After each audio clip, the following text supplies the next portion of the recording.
Let's do this. The Cult of Hockey podcast by the faithful and for the faithful. I'm David Staples of the Edmonton Journal, and I'm here tonight with Bruce McCurdy. Hey, Bruce. Hey, David. How you doing tonight? Good. Kind of good. That was a better game from the Oilers. They lost 4-2 to the Leafs. But in terms of grade A shots, it was 11-7 for Edmonton. Of course, the Leafs scored on some non-grade A shots, which we'll get into. But it was a much better effort by the Edmonton Oilers. They really, if the hockey gods were on their side, which they're evidently are not, they would have got a loser point at least out of that game. And that's what I was hoping for as the third period wound down. But they just could not pull that off, Bruce. So here we go. Two good things, two bad things, and two numbers podcast. And why don't you start it off with your good thing? Hey. My good thing is the first Oilers goal. They gave up the usual early goal against, the de rigueur early goal against.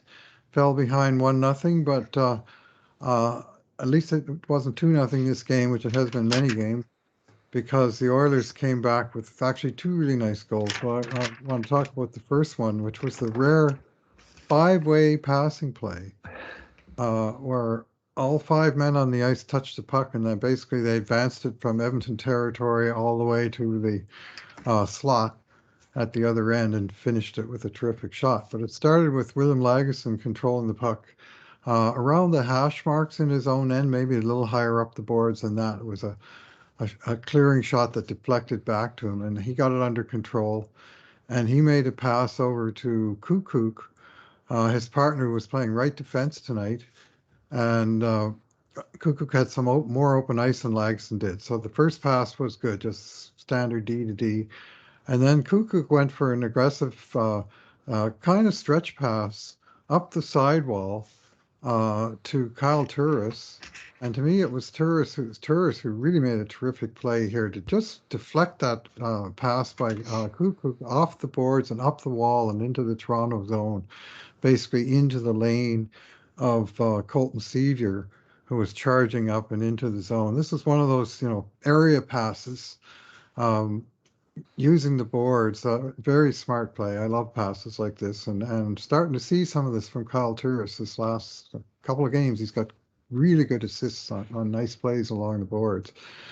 And then Sevier went onto the puck, took it into the bottom of the circle, and was able to find Brendan Perlini, who was streaking up the middle of the ice, put it right on his tape, and Perlini buried it under the crossbar. This was a sweet goal. Like, all five guys made a good play.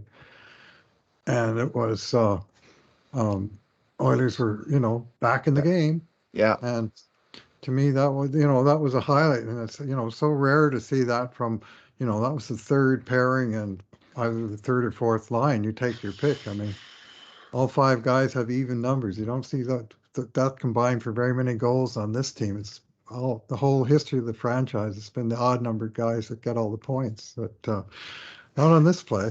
And it was, the Plumbers. The Plumbers were even numbers in Edmonton, and these guys got the job done. It was this was a sweet play.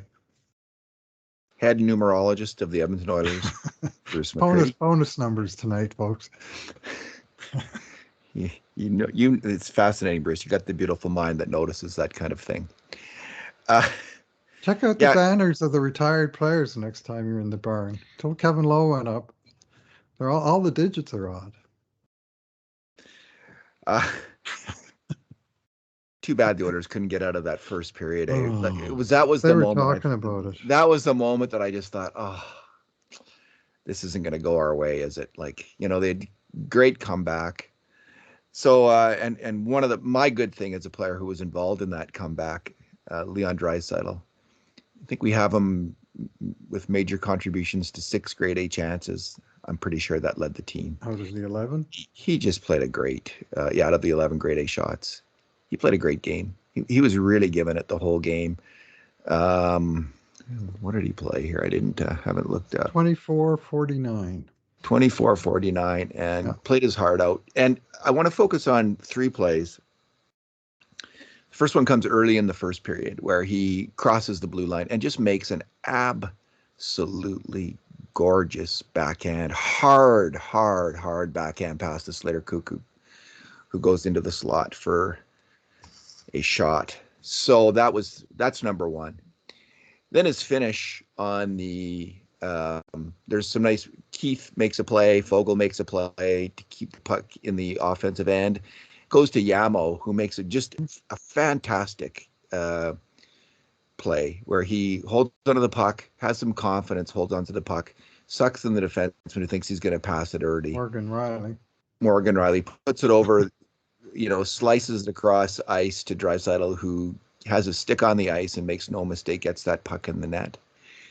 Then in the third period, there was a play where I think it's a rebound play, and Yamo scoops it up in the Oilers' end. And he moves the puck to Fogel, who puts it over to Bouchard, who, is such a fine passer of the puck. And he leads, Dreisel has to reach for it, but it's that reach, that extra, that gets him that extra inch or foot or whatever it is that gets him just a fantastic scoring chance where he's coming down the wing, moving into the middle of the ice, moving into the inner slot, and he lets fire with a shot. That could have been the game for the Oilers. Like if they had scored there, that would have been fantastic. And it was a great shot by Dreisel, but he couldn't beat the opposition goalie, who again outplayed the Oilers goalie. So Jack Campbell was good, eh? Jack Campbell was good. He was good. And so Leon, he came up big last year when Connor McDavid was out. He was doing it again tonight. He's a fantastic hockey player. He certainly deserved better this game. The whole Oilers team did, Bruce. This was not, they had been outplayed in every game of the road trip up until now, and they came up with a really great game. Like not that's overstatement. Under the circumstances, a really great game, and that's going to be a hard one to lose because again, it slips through their fingers in the third period, which has been, a constant story on this road trip, and it's starting to really suck. Let's get to our bad things. What's your bad thing? Well, this is something that really sucks. Actually, two things that suck. Toronto's first two goals on just junky bounces. When is the puck luck even going to start to even out? And I know I saw people on Twitter saying, "Well, you got to earn your puck luck. You got to take shots." Yeah, I mean, shots were 30-33 tonight. Yeah, and Toronto on the first goal, which is one game after the other goalie was getting crapped on for making a bad play on the first goal of the game. Well, this was partly bad goaltending and partly just bad luck, I think, when William Nylander got the puck in the high slot. It was a breakout pass from I think CC to Dreisel, and the Toronto guy broke it up just as it got to Dreisel. It went to Nylander, and he fired a shot and it missed the net. On the way by, it nicked John Tavares, just barely touched him, changed the angle that it hit the boards, came off the boards, caught Mike Smith in his skate, and he managed to, as he pulled his skate back, he pulled the puck into his own net. I mean, come on. And then they almost get out of the first period down ahead 2-1. And then the announcers go and say, well, if the Oilers get out of the first period with the lead, they're undefeated all season. And like 3 seconds later, that puck was in the net. And this was a point shot that hit two Oilers defensemen. It bounced off of one, then it bounced off the other one and in. I mean, come on. One of those a game max, please, hockey gods. Bruce, a 2-1 period? Go away. The Oilers had all kinds of outside shots where some thing like that could have happened. Could have happened, right? There was all kinds of outside shots from the Oilers. They actually got a lot of them around the net and on the net, and they just none of them went in. Like it's frustrating, and even more frustrating. Like so, there was some bad puck luck at the Oilers end. There was some bad offensive decision making, and I like. These are the two players I'm going to talk about: Slater, Cuckoo, and Ryan McLeod. Cuckoo is not an offensive defenseman. He's a defensive defenseman. McLeod's new to the league. and he's just getting his confidence and getting his, awareness, on ice awareness that will allow him to score more points. So these aren't, elite attackers at the NHL level, but this is partly why. I mean, Leon sends Cuckoo in. Bruce, the Red Sea parted. He just needed to march the tribe, go right down the middle of the ice. And what is he? He settles for he was inside the dot. He had he lined up the shot, but he could have gone in there and deked the goalie. He could have got in really close. Anything. He could have done anything, and he settled. He just he blew it. He just did what defensive defensemen do when they have a great chance. They get a little excited, I guess, and shoot Craig maturely. Muni would have done the same thing, Yeah, definitely. All kinds of defensemen would. And then there's the Red Sea part. I mean, what a play by Leon. He had the puck and he held it while he looked around. He picked out, and it's sort of like the quarterback in the slot, Tom Brady in the slot looking around, saying, "Oh, that guy's open. There's nobody around." And whip it to him, and then let him run with the ball. Well, Cuckoo could have run it for a touchdown, on that play, and he was the fourth option. I'm pretty sure Dreisel just checked them all out. Oh, there's Cuckoo. Well, Leon will be picking a different option next time.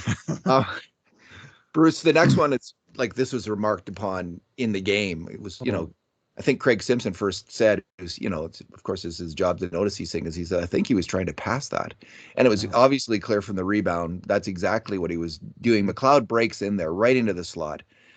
And I thought, oh, he's going to score. Like he scored, and then he didn't score. And I thought, what happened? And then when you watch the replay, you see exactly what happened. He tried to pass it over. All he had to do was just jam that puck in the net. And just at that moment, my perception of Mcleod as somebody who might make the NHL, his percentage of being able to make it in the NHL dropped 13% or 14%. Like it's just like you don't have like more the hunger and the awareness in that moment to jam that puck in the net, jam it in the net, and he didn't, Bruce. That was a painful moment. It was. I mean, making the pass for the tap in is all well and good, but when you got the tap in, tap it in. Hockey happens fast. Yeah, it does. It does. And my cautionary tale. I saw your comment about about Mcleod. I'm thinking, you got to have that awareness in the game. Like you're looking so focused on the puck that you can't see the 4x6 like 3 feet in front of you. Then you're too focused on the puck. But I'll harken back with my ancient memory to a young Oiler of fast skating Oiler who came up, who, when he first played for the Oilers, was he got all kinds of chances, but he was prone to sort of panicking around the net and either shooting too quickly or not shooting at all and taking it right behind the goal line, or just jamming it into the goalie and then all of a sudden, and it didn't take all that long for this guy, Glenn Anderson, to learn how to take that extra step around the goalie and calmly go upstairs with it, or just have the awareness of what was going on around the blue paint, not panic there, and hopefully some of that befalls Ryan Mcleod in due course as he gets more experience. I think he thinks it's so hard to score in the NHL that you got to make that extra perfect play when maybe it's just a matter. I mean, he scored on a similar play the other night when Benson set him up. He was sort of in the same spot. Well, it wasn't a similar play, but he was that close and he just tapped it in. That was really all he had to do tonight. And it's just, I don't know what he thought Jack Campbell was, 12 feet tall, maybe, because he had him beat. Yeah. He'll be kicking himself more than we're kicking him. I can assure you of that. It's like, whoa. Yeah. Speaking of old time hockey stories, like in Ken Dryden's book The Game, I think he talks about Rejean Houle, who constantly would have great chances and never became a finisher at the NHL level. He started to score more goals, but he just never, for all the chances that he had, great breakaways, he just couldn't put them in the net. And we'll see with Ryan Mcleod. My bad thing, Bruce, is Mike Smith. So 7 grade A shots and 3 goals plus an empty netter. So that's not good enough. He did make some good saves. He's my favorite Oiler. Like when we were talking about favorite Oilers there, I mentioned Bouchard. It's because Smith hasn't played this year, but last year and early in the season, like he is my favorite Oiler, Mike Smith. Like I love that player, and I just there's nothing I want to see more than him come back strong and be that Mike Smith again, because he's such a great character to watch play hockey. He's fun to watch. He really is so charismatic, interesting in the net, battles hard. He's the stereotypical battler. I think that goalie coaches, I'm just guessing here, would say when the puck goes past you, you got to have the post, right? Like you got to have the post. So on that first one, that is a very tough play. But I think that and again, I don't know anything about goaltending at all, but I'm going to guess he's going to say, or his goalie coach would say, you got to have the post there. You can't let that happen. Didn't happen. In fact, early in the game, Bruce, he seemed really shaky to me all around, and I was hoping he could settle down and get into it. And I think he kind of did, but that wasn't good. That was like not a good moment. According to Dave Tippett, Schmitty gave us a chance to win. So he didn't rate the first goal against the way he rated the one on Koskinen. Brutal. The previous day. This one wasn't brutal. Call it what it is, brutal. Yeah. Yeah. So those folks who are claiming there's a double standard in place have another bullet for the chambers. But anyway, whatever. I mean, he came through in the middle part of the game. How many of those 7 chances hit the post as opposed to being stopped by Smith? Probably a couple, eh? Yeah, and the Leafs missed the net a lot. Iron twice, yeah. I don't know what let me just see what Natural Stat Trick has the high danger chances, because they missed the net. Some close, yeah. 9-5 for Toronto. So they count missed shots. I don't know how they only have 5. Like we count outside shots that are heavily screened, right? So they don't, and they count missed shots. We don't count them. They got to hit the net for us to count it as a grade A shot. We count shots on net. They count chances. So they have it 9-5 Leafs, and we have 9-6 in all situations. Oh, in all situations. I just have the even strength 9-6, and we have it 11-7. So the Leafs missed the net on a couple really. Austin Matthews with a couple times really unloaded, and he just missed the net, thankfully. So then there's the third goal, the winning goal. And that was also bad puck luck on a certain level, Bruce, because Cuckoo, it looked to me like Cuckoo has a play on the puck, and what does he do? He chips it into the slot. Yeah. The one place he shouldn't put it, right to Mcleod, who scores. But I didn't love Smith on that goal either. And Craig Simpson noted, I think correctly, he was far back in his net. He was. And again, a shot from that spot, really, really high slot, top of the circles, coming, not screened. An NHL goalie has got to make that save if his team's going to win the game. So he didn't. And, it was a hard shot. It's probably like a 15 to 20% shot going in. Like it's not like an average shot. It was a difficult grade B scoring chance is what I would call it. Mm-hmm. Sometimes those go in. But man, he's got to make that save. Between the circles, but not a one-timer. And, above the circles. Like and Cuckoo came sliding across, and it was a good shot by Mcleod. He put it just above Cuckoo and just inside the post, and he beat Smith on the glove side. But that's kind of. We scored at a grade B shot, and I see Natural Stat Trick did not call it a high danger shot because they had Toronto with the same 9 chances in all situations that they had in 5-on-5, and that was a power play goal. Yeah, so by their, they have just kind of a rote computer. It's outside home plate. Yeah, it's outside of home plate. Goalie should get it. That's right, and I think he should have. It was a kind of a shot that angled. But if Koskinen had beat High Glove like that, people would have been losing their minds. Now, I wasn't on Twitter, so maybe people were losing their minds, but probably. I didn't like it. I just thought, come on, make that save. If there's any hope you're going to be Mike Smith again from last year, you make that save. So he's coming back. He's rusty. We'll see how he is against Ottawa, and then he's got a long break to get healthier. So do you think they should make a trade, Bruce, This guy, Ilya Mikheyev, if they just played against the Oilers, he'd be going to the Hall of Fame. He's he looks always, good. always plays great against Edmonton. Yeah. He skates all over the place. He's huge. He's got the puck. He's, killing penalties. Now he's got him on the power play, and he's scoring power play goals. And I mean, from what I've seen, the guy should be a star, but he's had injury issues, and he's just played 3 games this year, and 2 of them were against the Oilers. I mean, that's just the way it's been going for him. But Before we, he looks yeah. good. Before we get to our numbers, let's just quickly talk about Koskinen's comments today. And I want to start off by saying that I don't think Tippett makes that public critique of his goalie, harsh critique of his goalie's play, unless he knows Mike Smith's coming back, because it really did throw Mikko Koskinen under the bus publicly. And seemed like the coach was saying, I've had enough of you, before he kicked him into a pit of lava. Like James Tiberius Kirk and the Klingon captain. So I think, yeah, my precious. All right. He Tippett doesn't make that comment if he doesn't know Smith's coming back, I think. So he knew that. And but I just thought Koskinen's comments were fairly measured and were fair comment.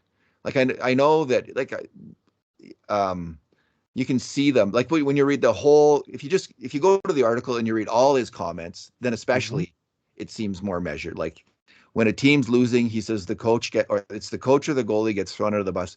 He's probably been on enough teams where that's happened, where he knows that's the truth. I think that was a really interesting, fair comment. He talked about how in Edmonton, fans obsess on every mistake. Yeah, you think? True dat. And what are we doing right now? What do we do? What's what we do? It's how we roll. It's why he gets paid $4.5 million a year. So I don't have live with it, but they don't have to like it. They could play in an American city where that doesn't happen. Generally speaking, it's much quieter. So I thought his comments were fair, and he was just pointing out a statistical truth. If he's only getting 1 goal a game and support all these games and all his losses. That said, he's got to play better. He's been playing poorly for 2 months. The first thing he said was, "I have to be better."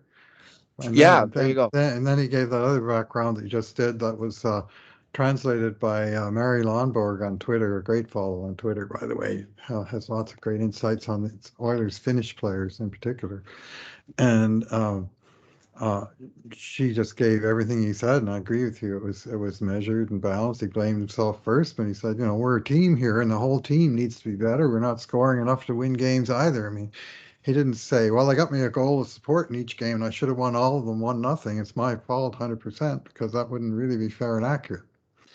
So, and the sad fact is that the other guy's got 24 goals in those 6 games. So 4 a game on Koskinen. So he wears a lot of it, but 24-7, like, I don't know, like the team that just hasn't played well with Koskinen in net for a month. I don't think Tippett should have gone there. I think, and I think Koskinen, he was asked about it. He's got to say something. And I thought what he said was fair comment, but it's that kind of open dissension on a team where the goalie's firing back. On some level, Koskinen's criticizing the whole team for not scoring. You can take it that way. That's also fair. Then his own teammates be thinking, yeah, make a save, especially in the first period, my friend, make a save. So I just think this is a sign of a team in turmoil. This is a team in turmoil right now. Tippett's trying to keep a lid on it and saying, we're playing okay, we're playing good, we're working things out. Man alive, Bruce, if they lose against Ottawa.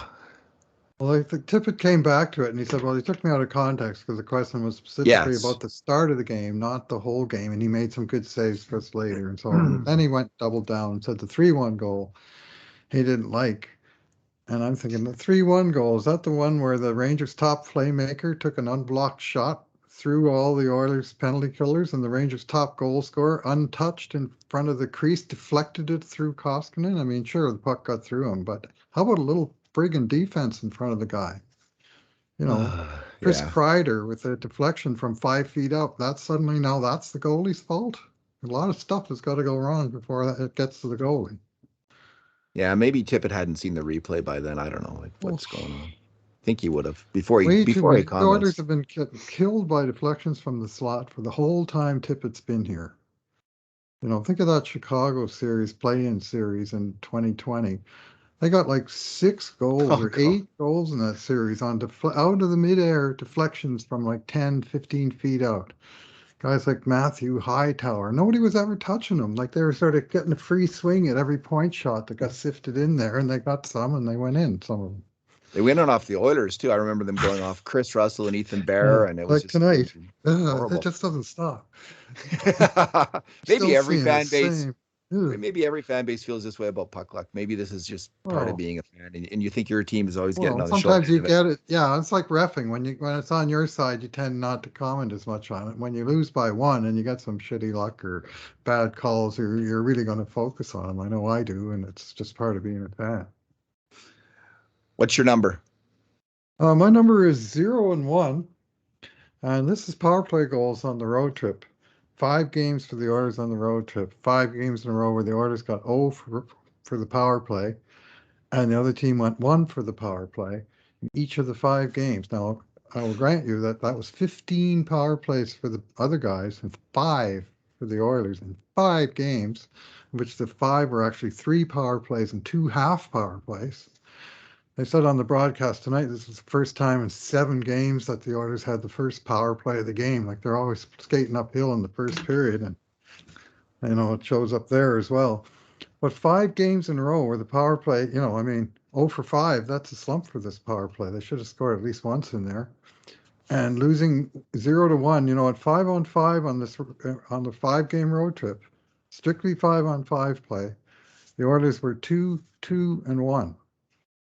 Right? They were ahead. They outscored New Jersey at 5-on-5, and they outscored New York Islanders at 5-on-5 by 1 goal. But they gave up that power play goal, and they wound up going to overtime and losing it 3-on-3 play.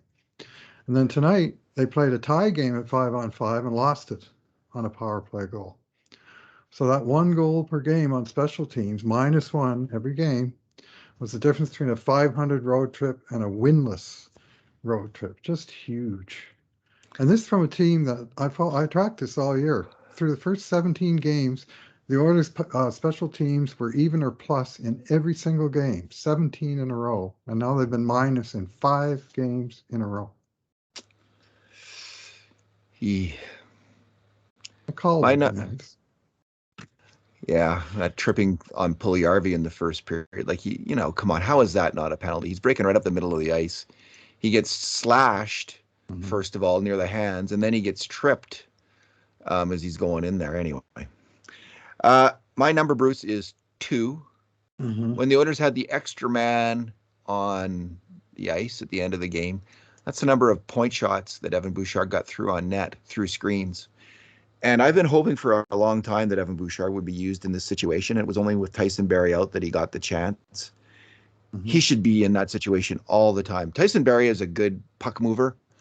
Evan Bouchard has an extraordinary ability to get the puck on net through a defender coming out at him, trying to block the shot, and then through other players. He just does it again and again and again.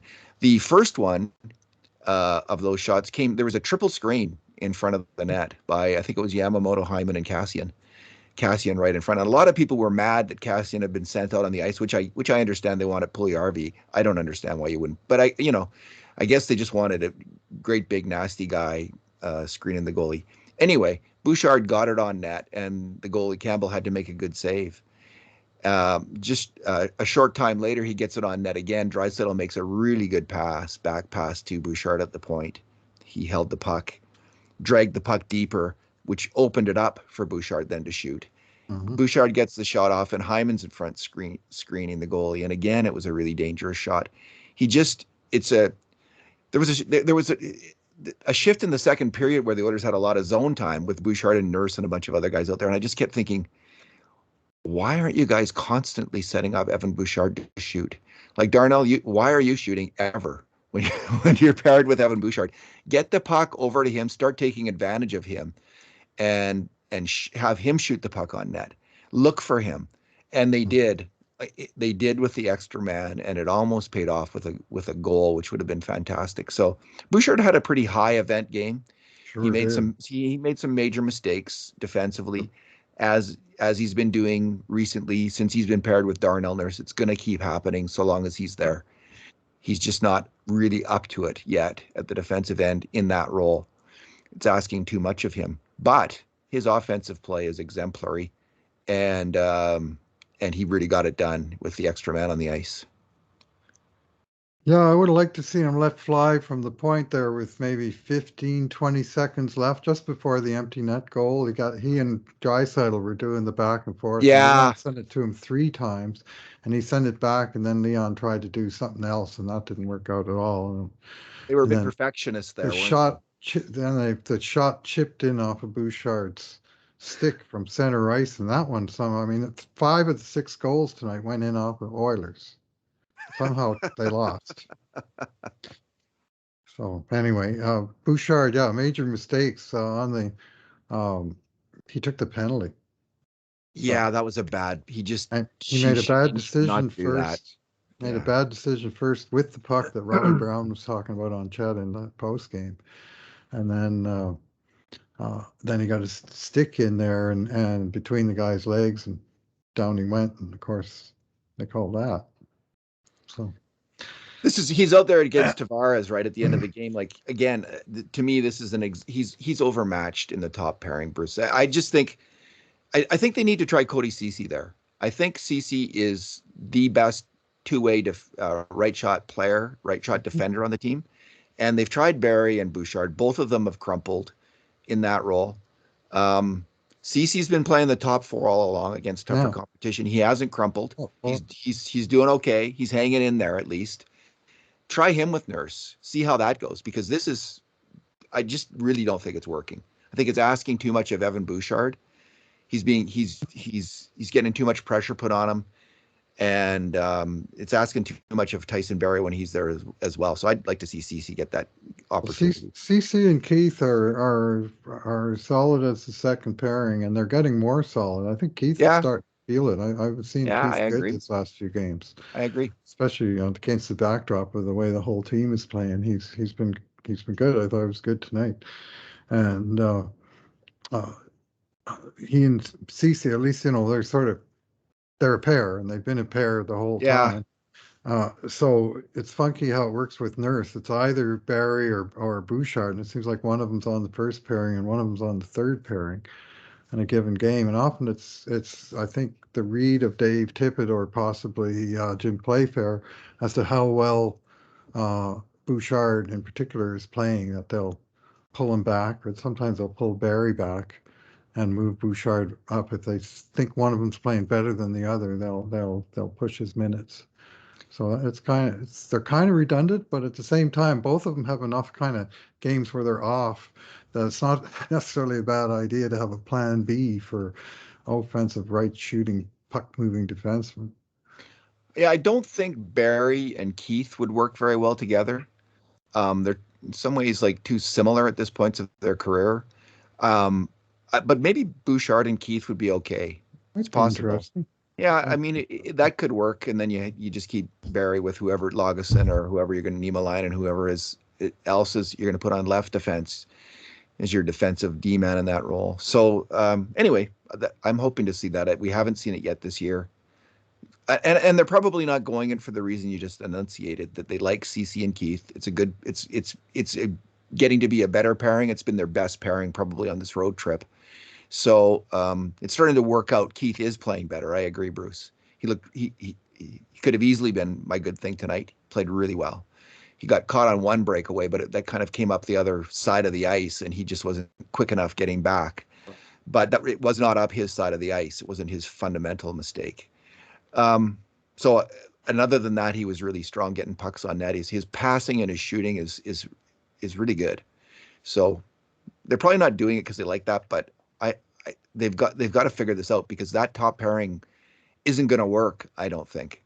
I don't think Evan Bouchard's going to step up this year and fill that hole with Nurse. So it's not happening yet. Yes.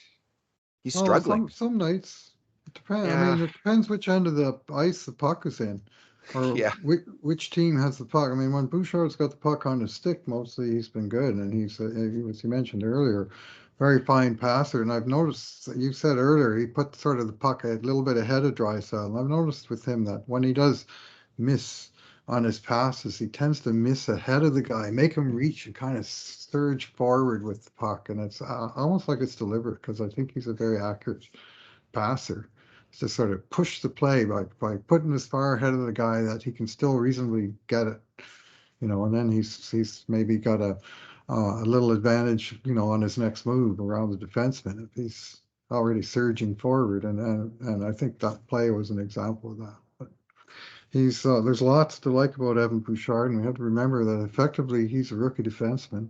yeah. He's on the second year of his ELC, and he is um, leading the Oilers defense in some categories and taking a lot of minutes. So, I mean, you got to take, like the young Justin Schultz, right? You had to take that